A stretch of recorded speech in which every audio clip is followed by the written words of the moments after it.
আমি বুঝে গেছি কোন দিকে কি ব্যাপার ঘটছে, ভুলে যাচ্ছে।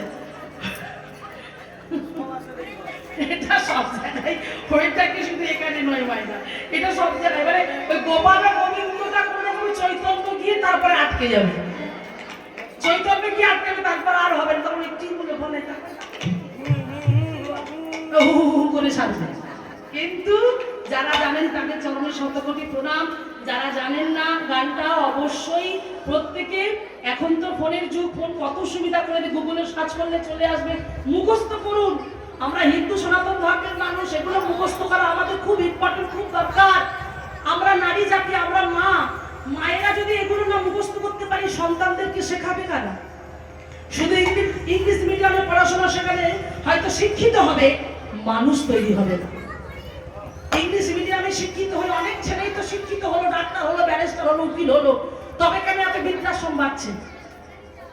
হ্যাঁ, তবে কেন এত বৃদ্ধাশ্রমে পুরোপুরি চোখ থেকে জল পড়ছে বলুন তো?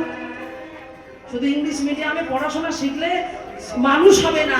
মানুষ হতে গেলে প্রত্যেকটা মাকে এই ভক্তির বীজটা একটু একটু করে রোপণ করতে হবে।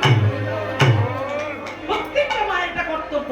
আমার ছেলে যেমন পড়াশোনা শিখছে, পড়াশোনার সঙ্গে সঙ্গে জানতে হবে। একটা ছোট ছেলে যেমন এখন খুব ভাইরাল হয়েছে ভাগবত বলে, সে আমরা বলি A for apple, B for ball, সে বলছে A for Arjun, B for কি Balram, C for Chaitanya, D for Damodar. ভেবে দেখুন তো তার শিক্ষাটা কোথায়?